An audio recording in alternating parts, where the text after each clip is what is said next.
welcome to Girlbye, the only podcast on the internet bringing the queer conversation to the so-called norm.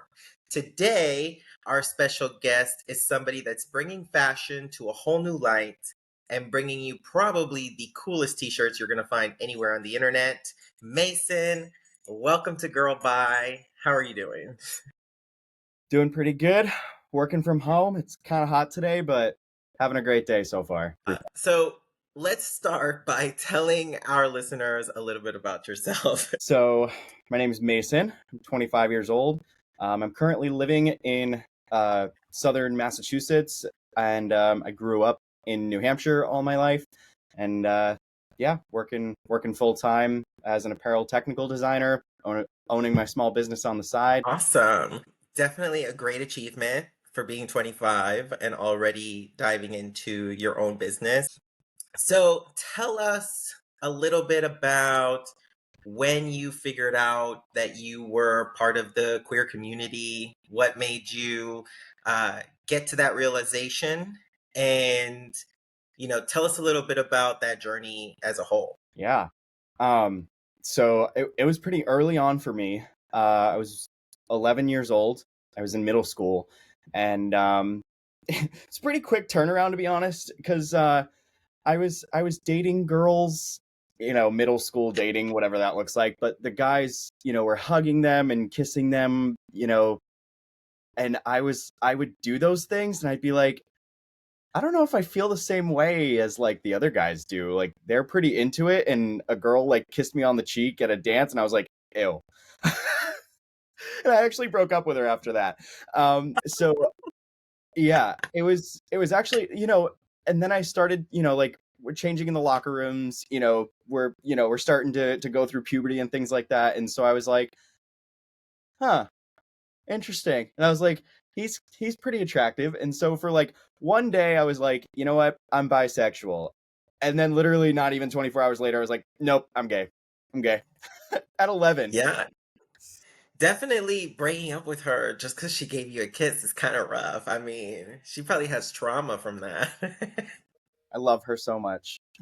So, in figuring that out, in the locker room type of feel, I know it happened kind of quick for you as far as, you went from kind of like I would say the social norm of dating girls in middle school, trying to figure out what it is.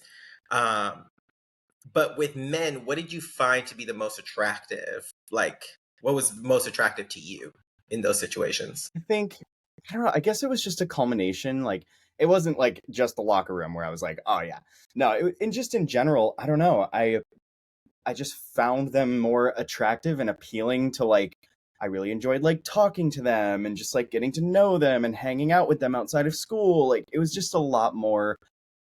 I don't know. It was like, was it their eyes? Was it their hair? I don't know. I also Yeah. I played soccer in middle school too, and like playing sports and stuff. So I guess it kind of helped a little bit there too. Well, I guess I bring that up a little bit because I think, everybody has kind of like that aha moment at some point in their lives. And I find it to be a little bit interesting kind of when that aha moment comes into play because a lot of us um you fit the social construct of what we're told as young people of what to do. And then as we kind of continue to grow, evolve, get to know ourselves a little bit, me personally, I found that it wasn't always the exterior that actually brought me to like really getting to know these people and being more interested in men. It was definitely more of the like what's underlying the deeper conversations that we could have, the more I felt that we kind of went through similar things, being able to kind of have those different conversations. Exactly. So it's really interesting. So, as figuring that out for yourself at such a young age, what was your coming out like? So I guess it's hard. It's so long ago. It's hard to remember, but I remember definitely feeling really comfortable coming out to my mom. It took me a little, and I even told my stepmom too. My parents divorced when I was pretty young, but I told my stepmom too. I just felt a little bit more comfortable, obviously, like talking to women about such things, and My brother actually found out because the day that I was like, yes, I'm gay, I was like, let me go make an announcement to the whole class. And then my teachers were like, maybe that's not the best idea, but like we love your enthusiasm. And so while I was like having that conversation with another teacher took my brother and like told him. So I didn't really get a chance to tell my brother, but my mom was good about it, stepmom was good about it. Took me a little while to talk to my dad about it, but uh he basically, I mean, I grew up in the middle of nowhere in New Hampshire in a very like conservative Republican place. And so in hindsight, I think he was trying to protect me, in that he didn't really want me to express myself, didn't want me to wear like colored jeans or a scarf or what have you. At the time, it felt very combative, where it was like, you're not allowing me to express myself. And, I just figured out this realization and now I'm unable to do that. So it kind of caused a little bit of discrepancy between the two of us. But in good faith, I like to think that he was trying to protect me. Yeah. Early in kind of like this process of coming out, and definitely like when you're coming out to family and friends and stuff like that, how do you feel your time has evolved with your relationships with everybody? Because ultimately it's different, right? Ultimately it's a different expression, it's a different one-on-one connection with each person. So, how do you feel like that has evolved now? It's gotten so much better. Like it's gotten so much better. Like the relationship between my brother and I improved significantly. The relationship between my dad and I improved significantly.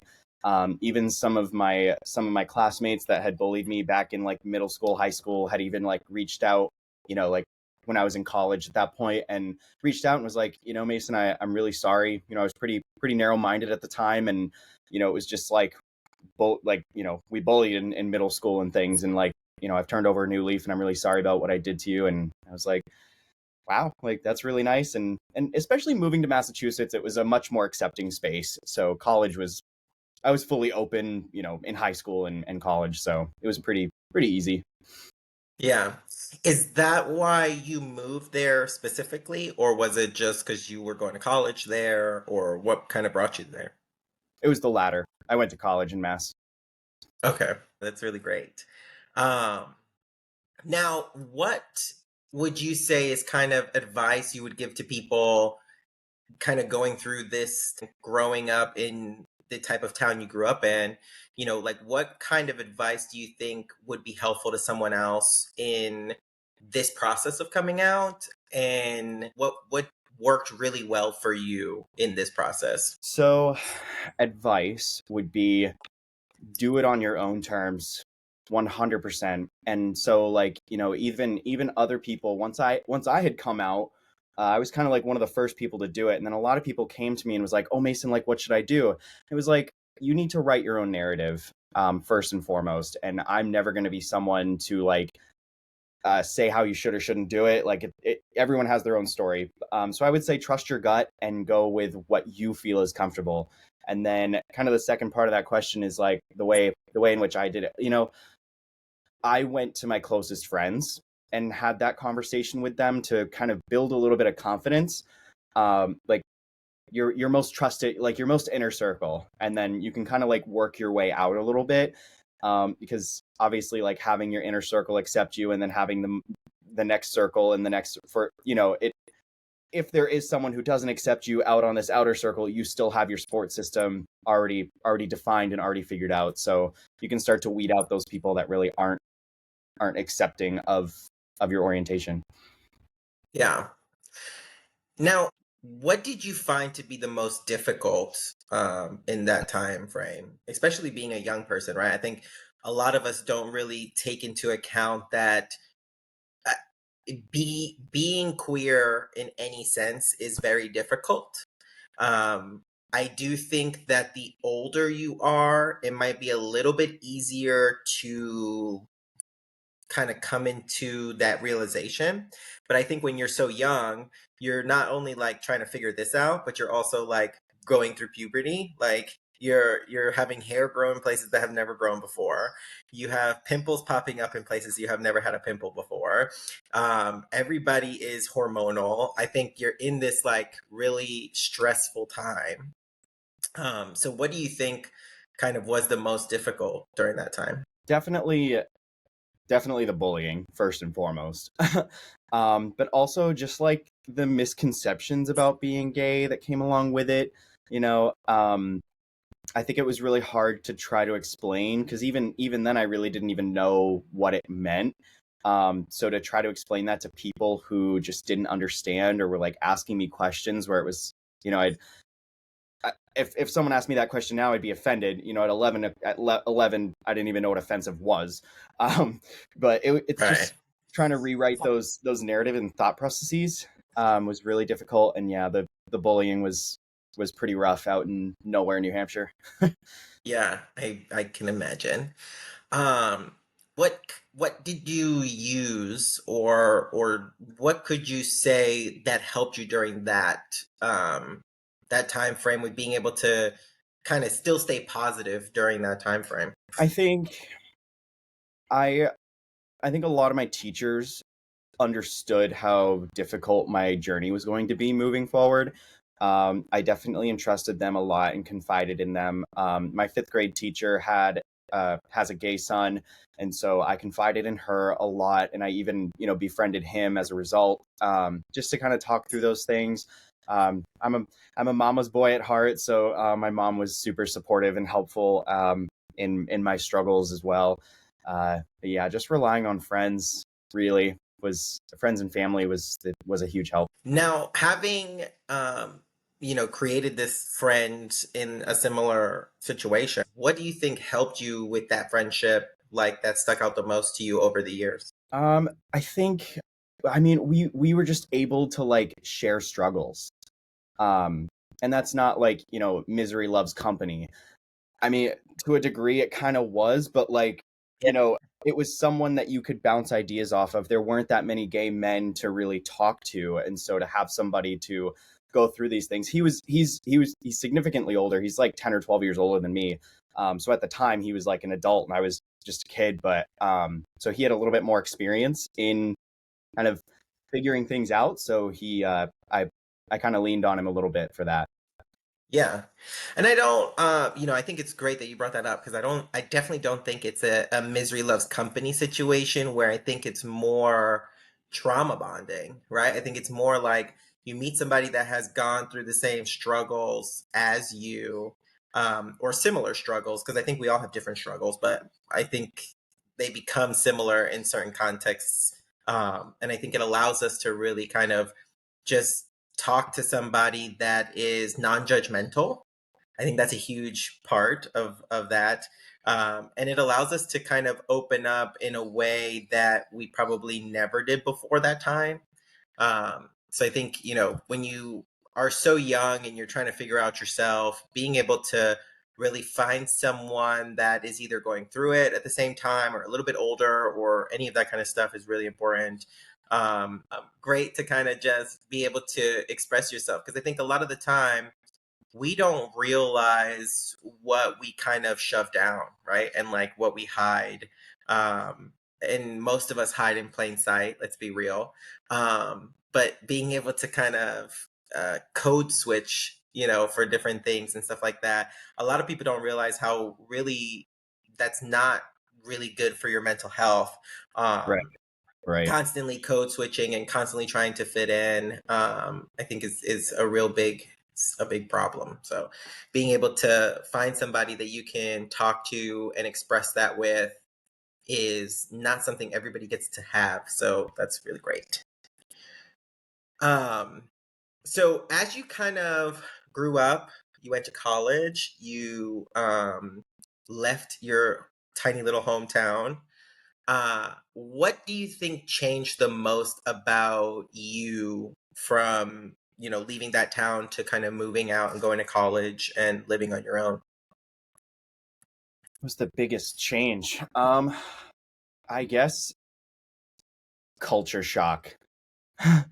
um, you know, out out in the middle of nowhere, like just even the closest Dunkin' Donuts where I'm from is easily 20 minutes away, and the closest like Starbucks or groceries or like actual legitimate grocery store is probably like 45 minutes away.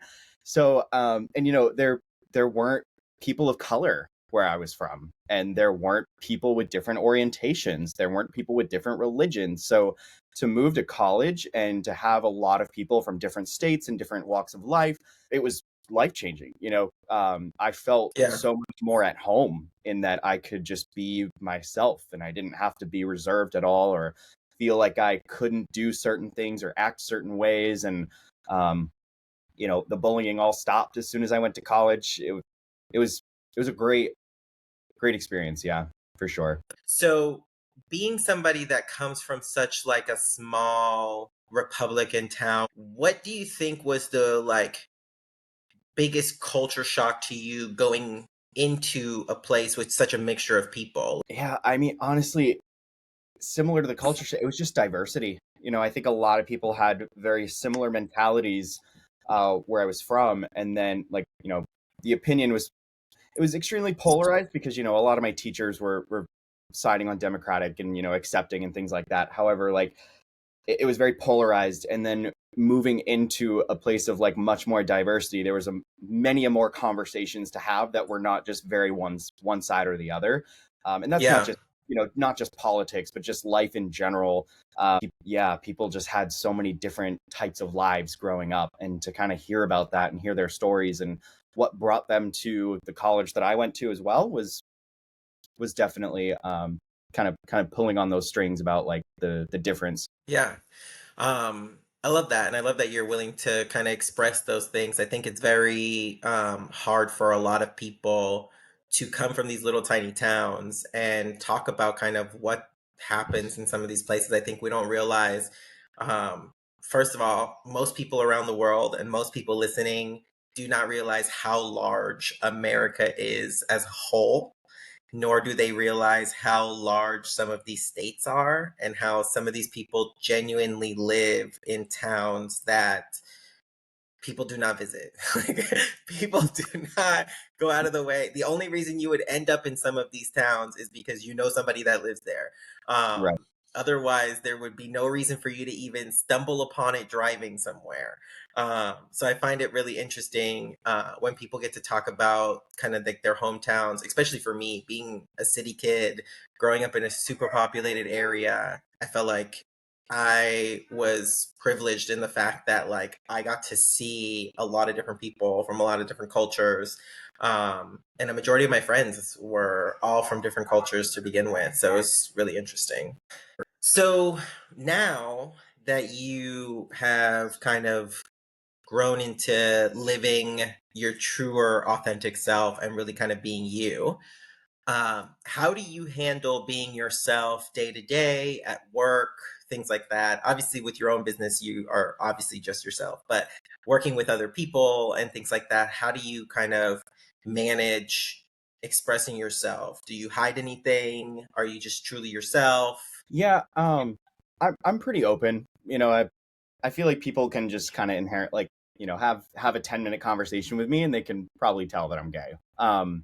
And it doesn't matter to me really. Yeah, I there's you can kind of start to read the room with people, and like gay, straight, lesbian, brown, orange, yellow, like it doesn't matter. I think you can kind of like develop interpersonal relationships with people separately. Like some people I might talk to some things about, whereas other people I don't. And that's pretty normal across the board. So, if some people might not be, I might not walk up to somebody and be like, oh my God, I just went on a date with a guy, whereas I definitely do right. that with someone else. So, but no, overall, I'm open. I'm an open book as far as anything's concerned. Yeah. And that's really awesome. When you're figuring out who you are, we learn to kind of live more authentically us in all aspects of our life. And I think it's really important for everyone to kind of grab onto that and be your true authentic self in everything you do. I don't think being queer or being straight or being whatever that it matters to your relationship building. And I think a lot of people have to really start understanding that to a deeper level. You're probably not going to go talk about, some random gay hookup somewhere to some random person on the street. You're not going to do that whether you're gay, straight, or bi, or queer, or whatever, right? You're probably going to only do that with your closest friends and the people that are like on board with you. So I think people, as we kind of come more into ourselves and understand ourselves, being able to understand that like your relationship building has nothing to do with your identity. Your ability to build relationships is really on whether you want to talk to these people about your life or not and open up. And I think it's pretty easy for a lot of people to start learning who you should talk to and who you shouldn't Right. about certain things, Right. right? I completely, yeah, been there, done that with on both sides of that. So Yeah, we've all shared something with somebody that we probably shouldn't have, and we've learned that the hard way.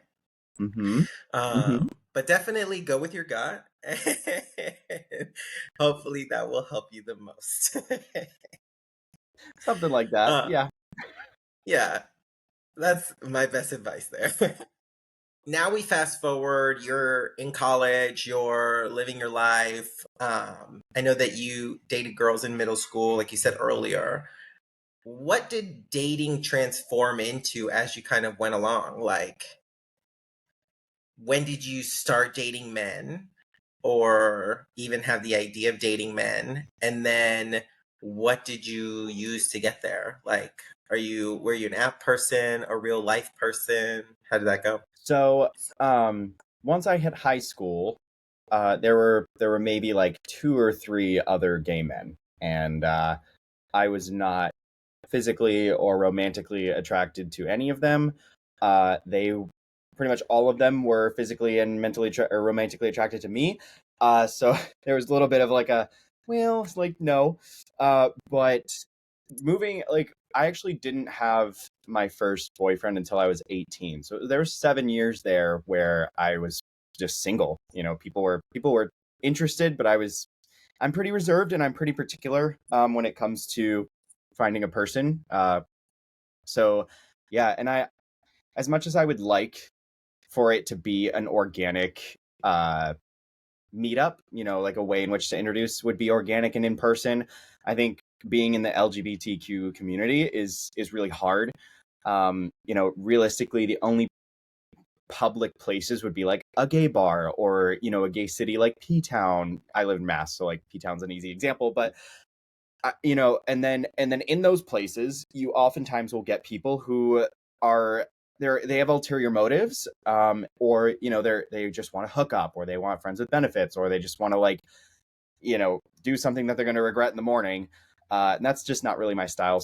Sorry, long story short, I was using apps when I first entered college. No, definitely. Yeah, I think we've moved into such an era where meeting people in person or in real life is really hard in general, unless like you have a special connection somehow. Um, which granted, there are ways, right? There's different like gay sports leagues, there's different queer like events that you can attend to and talk to people. But it can be hard, it can be very difficult. But definitely in the dating realm. So you're a little younger than I am, so what apps did you start on? I was on Tinder, and yeah, I was on Tinder. Wow, very different from what most people have used. What was your Tinder experience like? Uh, Interesting, I guess. It was a little bit of good, a little bit of bad. Um, I was like 18 or 19, so you know, Right. I I was on the younger side of what Tinder offered. So it was a little bit difficult, and I was so inexperienced, and again with that culture shock and everything that was going on, it was a completely new world. So there was good and bad with Tinder, and and I I had probably downloaded Grinder at one point and just got super scared of it when I started going into it. And I was like, oh my God, what is this? And so I deleted it. Yeah, I was like, I don't know if I'm quite ready for that. Being very Yeah. modest in New Hampshire life, and yeah, that was No, and that's a culture shock because I'm sure that you yeah, posted a picture of yourself and immediately got 20 pics in your DMs on yeah. Grindr. So definitely Men, probably not the place to start from men for are me. hungry. Men are hungry and horny. Like, Yeah. Yeah. I will say that for anybody listening, if you're going to try a dating app for the first time, do not start with Grindr. Um, I definitely think Grindr is, more of a hookup app. You can meet people there, and you can kind of form real relationships with people, but I think you have to kind of have some experience in apps before you kind of jump onto Grindr. This way you don't get like inundated with dick pics you didn't ask for or ass pics you didn't ask for or, you know, any of that stuff. sexualizing your, just posting a picture of yourself and getting that objectified, sexualized, all those things. Yeah. Yeah, yeah. So you definitely should start somewhere else. Um, so with being on Tinder, did you feel like it works for you? Did you feel like you got acclimated to understanding more about yourself from the app, or do you feel like that really didn't help at all? Yeah, I don't think it really helped. I think, actually, you want to know what's crazy? I lied to you, actually. I met my first boyfriend on a Facebook post from my college group. Um, and then actually, my second boyfriend was his ex. Can be another story for a couple of minutes. Well, yeah, we can put up a little pin in that because you had asked about Tinder. Yes. So, oh boy. So Tinder, honestly, it kind of is like a glorified version of Grinder because people don't really tend to look at the bios, and what's plastered in your face first are pictures. There's no, you have to actually scroll up to go into the prompts. And so when people have like no attention span and looks are what they're after, it's just a swipe left, swipe right, left, so again, it's kind of like that idea of objectifying people based on, their appearance. And if there's like one wrong picture, swipe left, or like, even if I'm looking through 5 or 6 images and they all look different, or I'm someone who reads bios and I'm scrolling down and you connected your Instagram and that picture's from 156 weeks ago. I'm like, I have to, is that just a picture because you looked really good 3 years ago? Or, like, what's going on here? Right. I definitely Tinder to me was always kind of a weird app. I just never understood the like post all your social media to allow someone to go look at everything like in ghost mode and then like block me. I just never understood that. I never understood that concept. Um, so I was never really a Tinder girly. It never really resonated with me. Um, Also because a lot of people that would swipe, like it's just not it. Like it's just not. And then to swipe right and then to just like have you sit up there, it's like, why are you swiping right if you weren't even gonna hold a conversation anyway? Right. Or, Like why or like, waste my time? what was the point in that? If you're not on Tinder Gold, you only have a certain amount of swipes a day, so why are you wasting them if you're not going to chat with them? But Period. That, that's on period. That is spilling the tea of Tinder for sure. But definitely it's a journey. And I want to circle back to this Facebook boyfriend then dating the ex of the boyfriend. That's wild. So oh boy, where did that start? So you all went to school together. the ex did not. So the first boyfriend that I had, oh my god, I hope they don't ever end up listening to this. So the first boyfriend I had, we were just posting like just like an introductory to the college that we went to. And so I had clicked on this guy's profile, and I was trying to make friends, going into college. And so I had ended up like befriending him, and then we added each other on Snapchat at one point, and then he started like complimenting me in like a flirtatious way, and I was like, is this guy gay? Like, because I didn't even anticipate that he was. And it turns out he was, and I thought he was handsome too, and so we ended up hitting it off, and we were dating.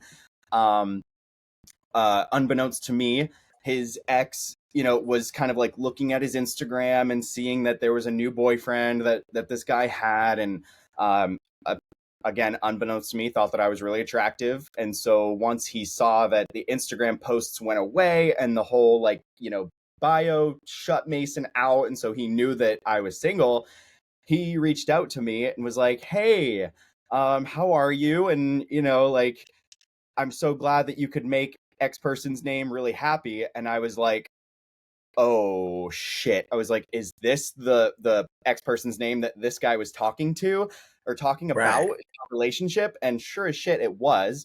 But then I I was feeling ballsy. I was a freshman in college. I was like, this was all new to me. And so I Yeah. ended up going on a date, went on a couple of dates, word spread. Yeah. that was that, Period. that was a fun situation for sure. I mean, the other situation was over, so everything's game. And clearly it didn't work out for them together. So I I two strangers. dated the first guy for like 10 months, dated the second guy for like 3.5 years. So, you know, Wow. Okay. So I mean, it was something. yep, it was It was something. It was something my more first like serious for it to last so long. I'm also like me personally, I'm extremely monogamous, and I'm like really loyal where I'm willing to like go through thick and thin with somebody before I like truly give up. I'm not just like out the door at the first inconvenience that you might have with someone. So that's also why I'm really particular, is because if I'm going to show interest in you, I want to I'm here for the long run. I'm not here for a Yeah. year or a two, like. So yeah, no, that was like the first significant relationship I had. What do you think in kind of your dating experience so far is a huge red flag, something that you would start talking to somebody right out the gate and would even warn your best friends about if they were starting to date for the first time? Someone who hides, I mean, I think this goes for anybody, but somebody who like Yeah. hides information on their phone. Like if you've got that screen that like doesn't that like, it's the black screen where you can't even see it unless it's like tilted in your direction, and or like, if you're just like laying on the couch and they're like twisting their phone the other way, and or like, that's a huge red flag. I mean, trust in general is, if there's a lack of trust, there's no relationship. Like, that's a huge red flag. If you don't trust me and if I don't trust you, then what are we even doing? Definitely a huge red flag. I'd say another red flag is just like lack of communication in general. Like, if you're on your phone all the time and you're not responding to me in the same frequency that you're on your phone, like, are you like, what's going on? If we're in a relationship and you don't really want and have any interest in me, then like, it kind of goes back to like the whole, if you're not really like showing me what's on your phone, it's like, well, then who are you talking to? If you're talking to people all day long, then that's another like red flag for me is. Yeah, if you're on your phone all day, why can't you answer my fucking text? Period. Like, I don't understand. I feel the same way about that specifically. Like, but I am the person also, and for anybody who might have been next to me somewhere in public and been like, "What is this guy doing trying to see my phone?" If your phone has that blackout screen, I am gonna try to see what's going on your phone.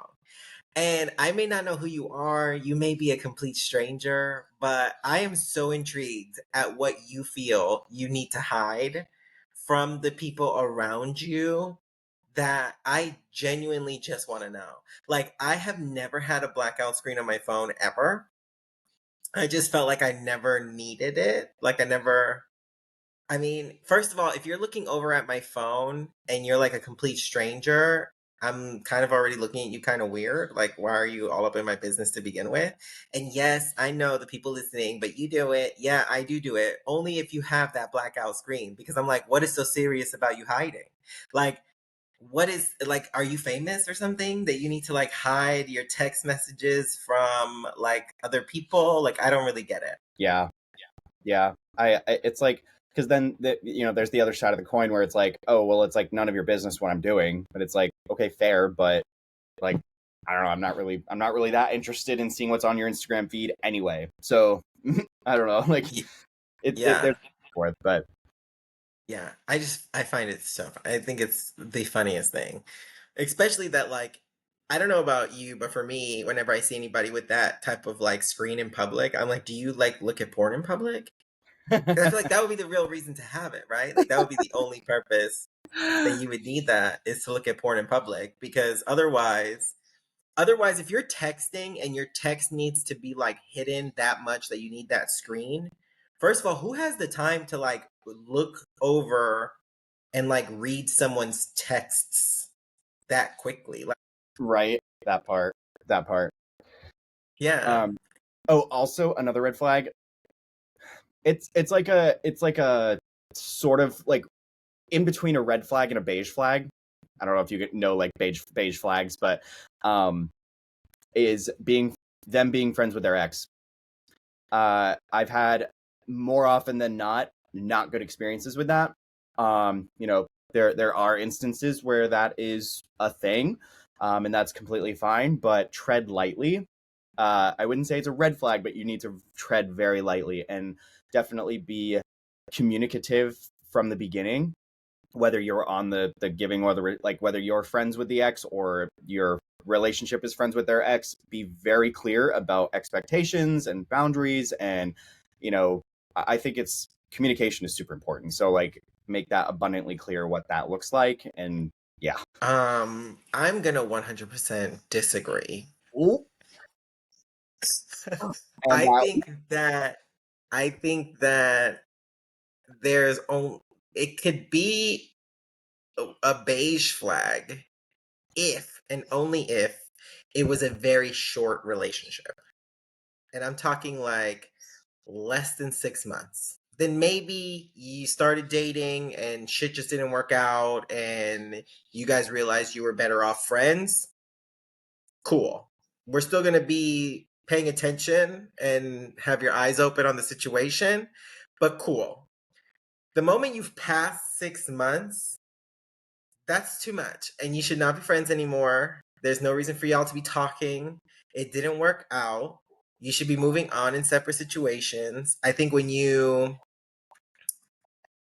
have an ex in your circle that knows too much about you, that becomes problematic.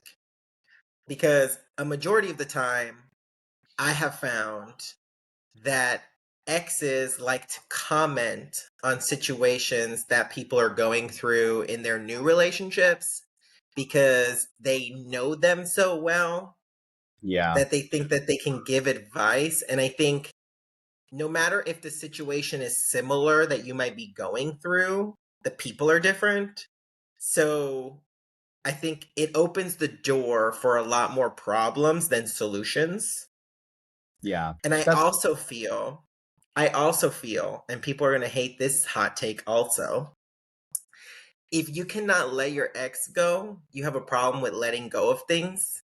And maybe that's a sign for me to not be around because if you cannot learn to let certain things go that should be let go, then there might be deeper issues that you need to work on yourself before you can even think about being in a relationship and working and growing together. oh girl, if you're hung up on your ex, you're not ready to date. That's Right. clean cut. Like if you still Yeah. have feelings for your ex, you shouldn't even be on apps. Like you need to move on and be ready for someone else. And don't, and like the whole like rebound thing, like I don't particular that's you know I don't have rebounds or whatever, but like and to some degree you need to indulge and like allow yourself to realize that there are other people out there besides your ex, but there needs to be a balance there within yourself, and you need to be ready to open yourself up to that. Um, yeah, as I have had to do, as everybody has to do. Yeah. I too don't believe in rebounds. I think you like instead of like dragging somebody through a relationship you know you're not going to want to be in, just have a hookup. Like I don't understand the other why traumatize somebody when you could just have a hookup, and like if that is your gig and that makes you feel better, then just do that. I think when you do that you're actually hurting yourself a lot more than you are because you're not taking the time to like heal and develop and grow, which is what you should be doing.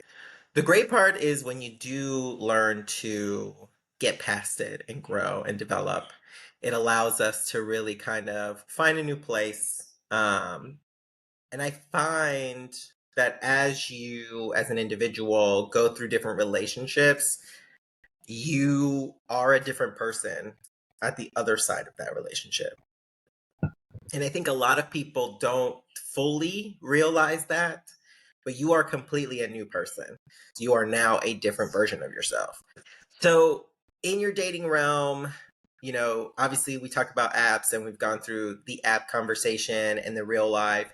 Um, we all would love an organic situation, but have you had an organic situation? Maybe it didn't necessarily have to be you were in an intimate relationship, but maybe somebody that you met that you were able to, you know, become better friends with or any of that. This is gonna Yep. be a juicy story by that phase. Yep. Uh, yep. So the most recent guy that I had dated for about a year and a half, but there was like a 4 month break in between. He had broken up with me. I was pretty devastated and pretty hurt by it. But we had gotten back together, and then like a month later, I was living with a roommate, and his cousin had come over for dinner, and unbeknownst to me, he was gay. And I was just like chatting with him. He was handsome as hell, super handsome, like ridiculous. I was like, wow, like this is wow. And so he would. He was kind of not really like flirting with me, but we were both just having really good conversation. And then at the end of it, he was like, we should go grab ice cream or dinner together sometime. And I was like, yeah. And then as soon as the door closed, I looked at my roommate and I was like, you didn't tell me you had a it's like ridiculously handsome gay cousin. I was like, and I just got back. I was like, and I just got, anyways, that was definitely an organic experience. Uh, Yeah. yeah, Did yeah. that ever turn into anything? No, no. Well, first of all, I was in a relationship, but I was still Yeah. like friendly with him. I'd go out to dinner, I'd go to the store, whatever. Unfortunately, he was in a halfway house. He was trying to overcome addiction, and that comes with a lot of baggage. And unfortunately, he was not winning his battle with addiction, and so that Yeah. came with a lot of very interesting conversations and things. And it just really didn't end up working out as much as I really would have loved it to. And I was trying to be that supportive person for him, even though I didn't really Yeah. understand much of what was going on. But it kind of had a means to an end. He had done some pretty terrible things that I just had to let it go. As much as I wanted to help him, he just Yeah. got to a point where I can bring a horse to water, but you're the one that has to drink the water. So Yeah. And I think that that is very great of you as an individual to even just like not end your conversation as soon as you found out any of that stuff. I think a lot of the time that's probably what most people would do. So, you know, being there, spending time, I think it allows us to really kind of give people kind of like that outside extra help that I think a lot of people, when they are going through something, and it doesn't necessarily have to be, you know, drug or alcohol related or any of that stuff. It could just be somebody going through something mentally or emotionally. A lot of the time, you know, if they were to express that to any normal person, a majority of people are going to automatically jump on like, you know, you should be doing better, you should be doing this, you should be doing that. And I think a lot of the time when us as individuals take a second and just talk and let them express themselves and kind of be that extra support, that extra shoulder to cry on, any of that type of stuff, I think it allows people to not get the same perception that they get from a lot of external people. So, you know, it doesn't always work out, but at least you got to help as much as you could during that time. So that's really important. Um, so, in your entire journey of your life so far, what do you think is your biggest advice you would give to a younger version of yourself? A younger version of myself. Yeah. So think back to the 11-year-old Mason in the locker room, peeping over the little door, looking at all the men. I'm just kidding. Think back to that Mason before he broke up with the girl for giving him a kiss. What would you say to that Mason? What would I say to him? Just what would I say to him? I think I think that I would say it's going to be such a hard world that you're about to enter into. But know that the grass is greener, and I was don't give up, because there were quite a few times intermittently in my life where I was gonna give up entirely and cease to exist. So those just letting him know that it's like, keep going, because there's more to life than what's going on right now, right this second. And that has saved me quite a few times, in those really hard moments. Yeah. Um, and I think it's definitely hard. I think a lot of people are not willing to admit that they have felt that type of way, because I think a lot of us can relate with that type of situation. I think a lot of us can relate, the one or few or many days that you might have sat there contemplating, an exit strategy. And I think a lot of people don't take that time to say that we all kind of go through that at some point, and it's really kind of understanding that, and I know it's so cliche, but like it does get better. I think it's like so different to be able to kind of go through that. And at that age, even middle school or high school, it's so hard to believe that. It is so hard to believe it, because people would tell me that all the time, Yeah. like, when you're my age you'll understand. And it's just like, no, no, no. And it's like, you shut it out, because that's not what you want to hear in that moment. But it's, Yeah. yeah. Yeah. Yeah. I will say I would love for older people to stop talking to younger people and saying, when you're my age, you'll understand. I think that that to me is one of the worst phrases I've ever heard in my life, um, for a few reasons. One main reason is I hope and I pray. Well, not really pray. Well, no, I don't pray, but I Well, hope that to RuPaul. Um, I really hope that children don't have to continue to wait to my age to start to feel accepted. And I hope that children don't have to wait to get to my age to live authentically who they are.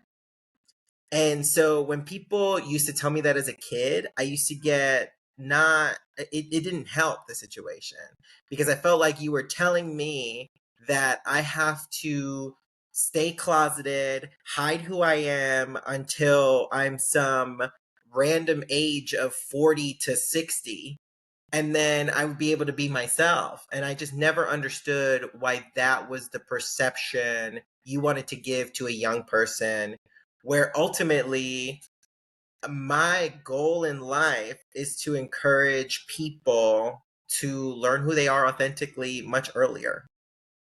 yep. You know, And I think we see now on like social media and all of these places, and everybody wanting to like ban all these things. And I find it so funny that people say that like being gay is a trend, and like people are just like now trying to be gay.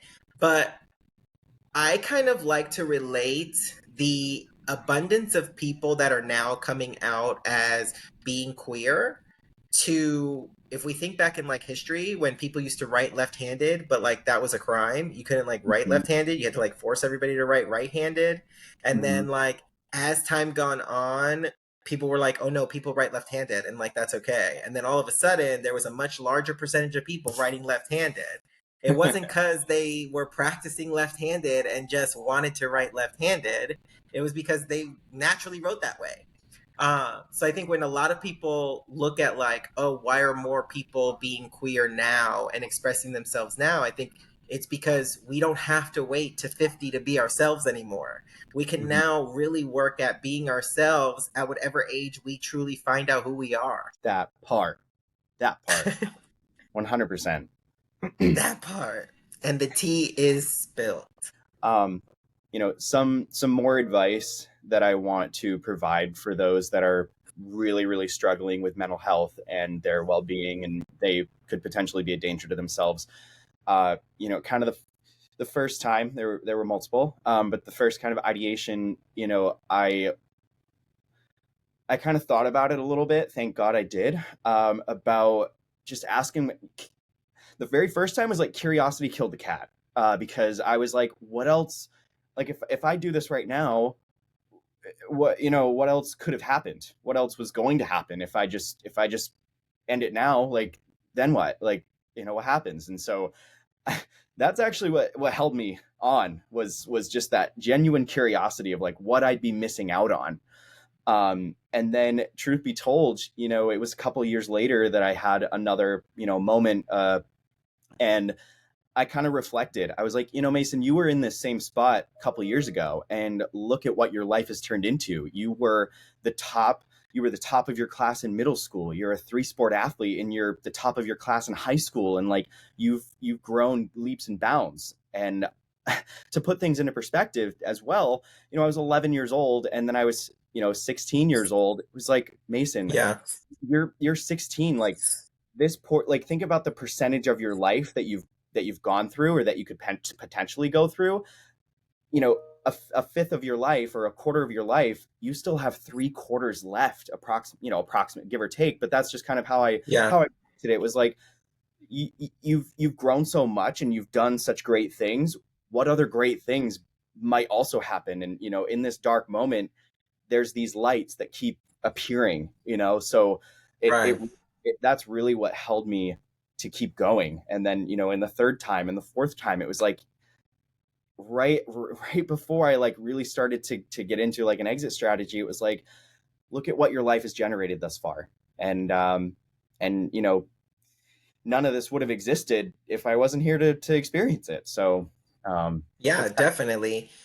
What do you think helped drive you in that time frame? Like, was there something specifically that you were like, I don't want to necessarily leave this world without, or I want to see myself achieve X before I left this world? Like, what was kind of like that driver? a little bit of both, actually. Yeah. There were things that I would want to do, and aspirations like entrepreneur, and wanting to make an imprint in the world, and kind of like speak my truth, through life. And even as far as like friends and family were concerned, leaving them behind, or like the people that I had helped grow and feel comfortable. Like I said, a lot of gay people were coming to me once I came out, and for me to be able to help them on that journey was also, it was just the fulfillment of life in general. That it was very small in the back of my head when I was shrouded by all the negativity, but that little bit was what I held on to,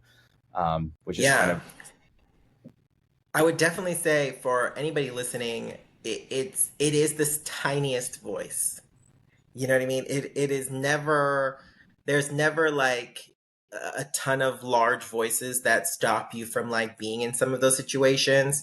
And I think if you are the person that has ever thought of that, or is a young person now like going through these struggles of understanding your own personal life, I think listen to the smallest voices, because when you start listening to the smallest voices, they're going to drive you to the biggest successes. And I think a lot of people don't necessarily absorb that the most. But for me personally, in my life, listening to the tiny voices and being able to kind of just look past, all the negative stuff and trying to really focus on that little tiny voice screaming in the back that can barely be heard, has really helped me kind of achieve certain things I never thought I would achieve. 100%. Yeah. Yeah.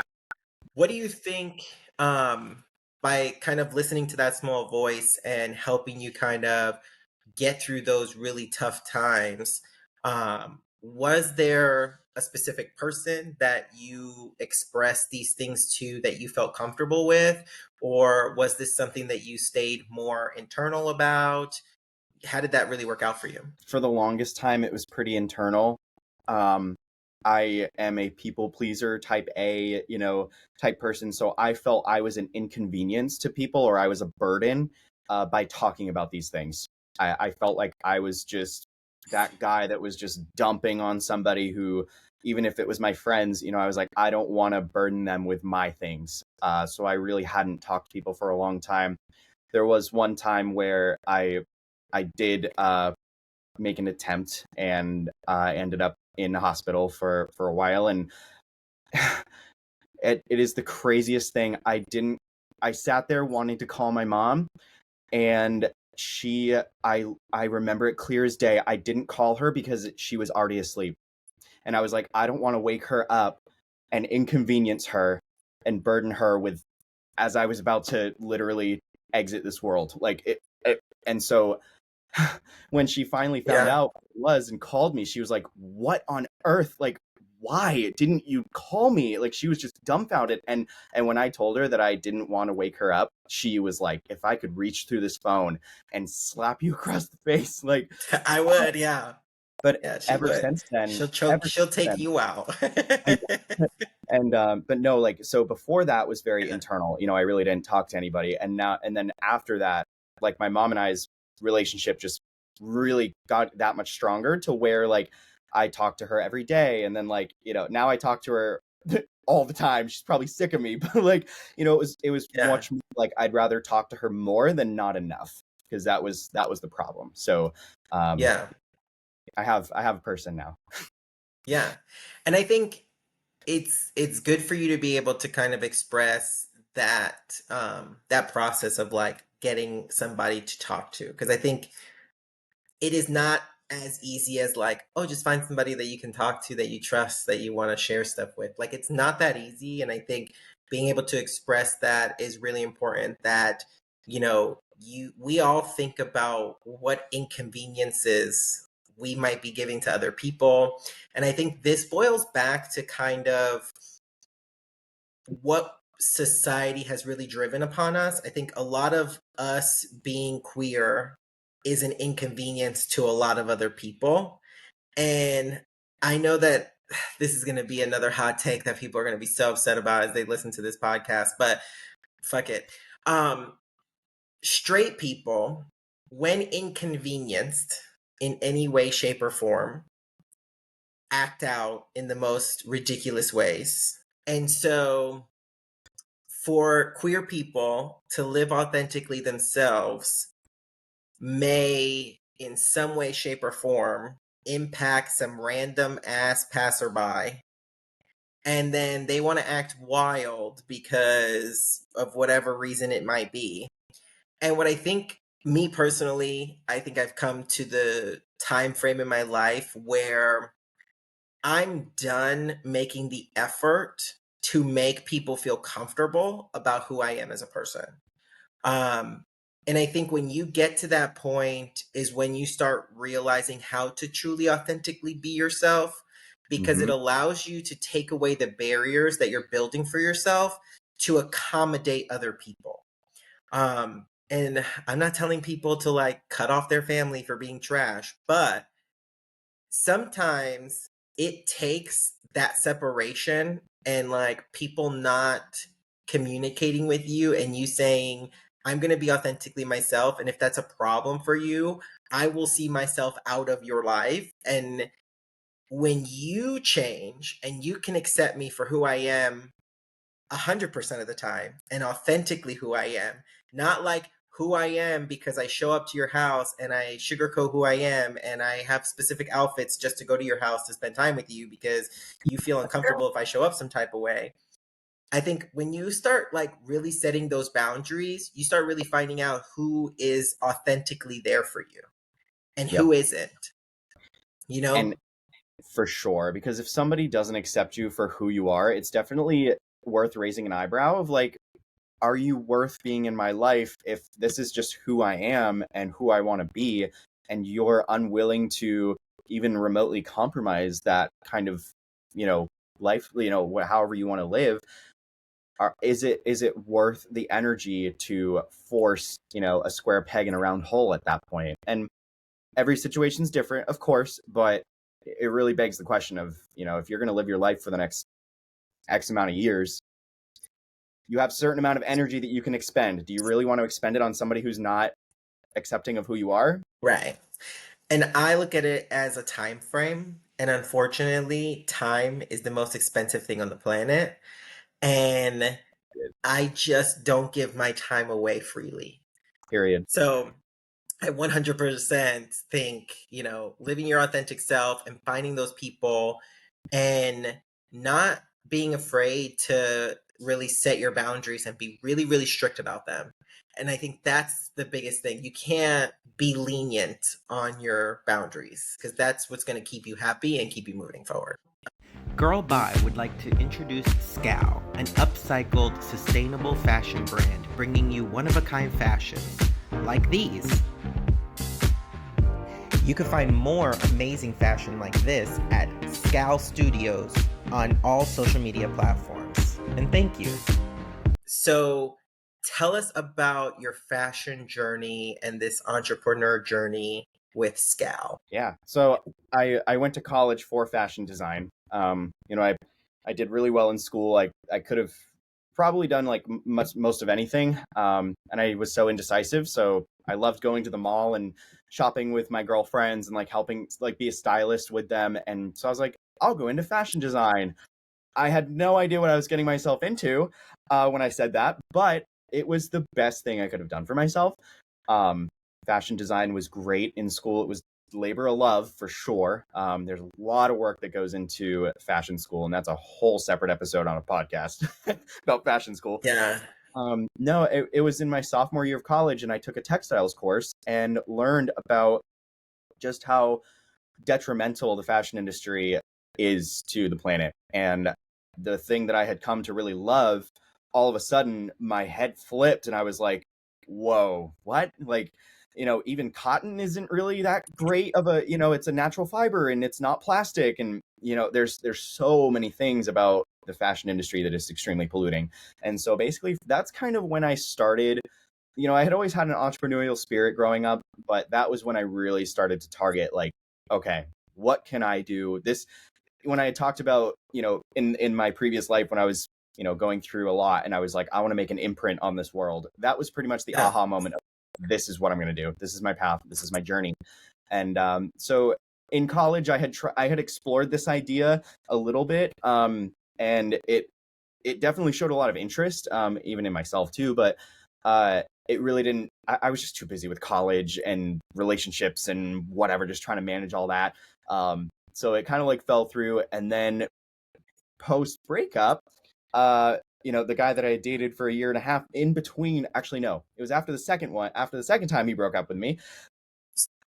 Like you said, we go through such a huge change. And I Yeah. honestly took that moment of sadness and I just perpetuated it. I was eating super healthy. I was going to the gym. I was practicing meditation and mindfulness, and on that kind of like air of just treating myself right and taking that love that I have for other people and investing it in myself. That's what Yeah. Dell came from. was investing that love and time and care into myself and asking myself what I really wanted. This was it. Not you loved yourself so much, you had a baby alone. I did. I'm married to this thing. I don't need no mans. I'm married to Scott. There you go. So what inspires your designs? Well, these guys in general, there's, I mean, the idea is the same. There's really no inspiration coming from here in that they're all pre-made garments, all with some type of defect in them. So the most creative I get is just where the style line is. As long as it hits those holes in the fabric or whatever, then So there's not a whole Mhm. lot. There's not a whole lot of like creative design that comes from those. But in general, I get a lot of my inspiration from like nature, architecture, and nature inherently, just because like I'm a huge advocate for sustainability, and I love nature so much. Yeah. And Yeah, and I think we as a community need to be more sustainable, as we all understand, as we know and can see blatantly that there are a lot of environmental issues going on. You guys must go check out the website. Beautiful stuff on the website. When do you upload new stuff coming out on your website? so I used to be doing like a drop system where it was like on this date I'll release a ton of product at the same time.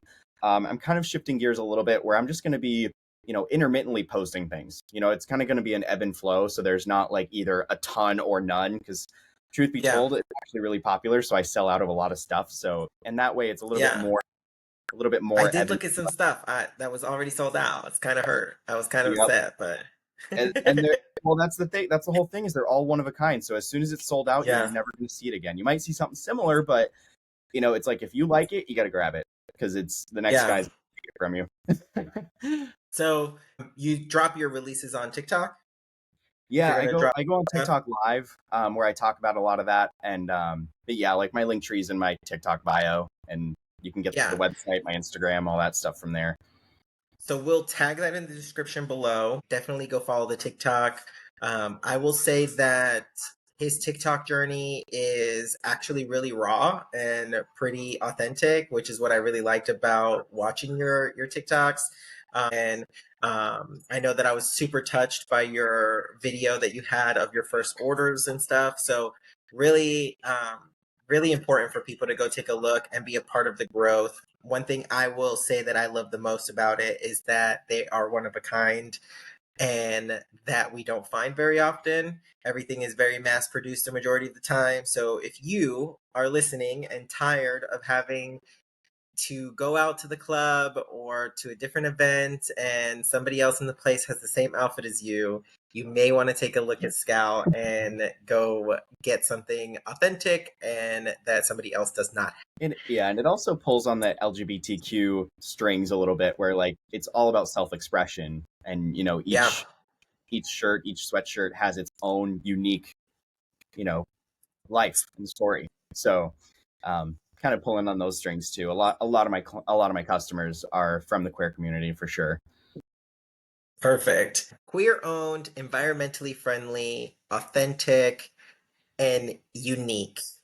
The product that you'll find on the website are all of those. And I think that it will drive the growth throughout the community because me as a gay man and a lot of my friends in the community, in the queer community, in the queer space, hate the fact that we wear stuff other people have. So you know that the girlies in the queer community are here for outfits other people cannot buy. Exclusively So yours. exclusively yours. All right, Mason. So to wrap up this podcast, who in your life would you like to officially say, girl, bye? Girlbye to JY for being a narcissistic, manipulative asshole that caused a lot of pain in my life. Period, girl, bye. I think as we kind of continue to go on a journey in these podcasts, being able to express moving on is a huge part of being a person in the queer community. I think we hold on to so much and try to accommodate so many people and so many things that this is why I force people to let something go. And I think when we say it to the world and we say it out, it lifts such a huge weight of like, No, I'm serious. Like, girl, bye. Yeah. And like in Pitch Perfect, it's like you've been cut off. Period. So I want to thank you, Mason, for joining us here at Girlbye. Join us every Monday where we release a new episode. Anything else you want to add, or anything you want to plug before we go? Well, I'd like to say thanks for having me. Thanks for giving me the opportunity to speak my story. And yeah, no, and as far as SCAL goes, the website is SCAL Studio. Instagram, TikToks are SCAL Studio. Definitely go check it out if you're interested. Definitely shoot me a DM. I'm an open person. I'm an open book. So if you want to come chat, then just let me know, or see me on TikTok live. Perfect. So thank you so much. Definitely check the description below. We'll have everything tagged there as well if you didn't catch it. And thank you all for listening to another episode of Girl Bye. We'll catch you on the next one.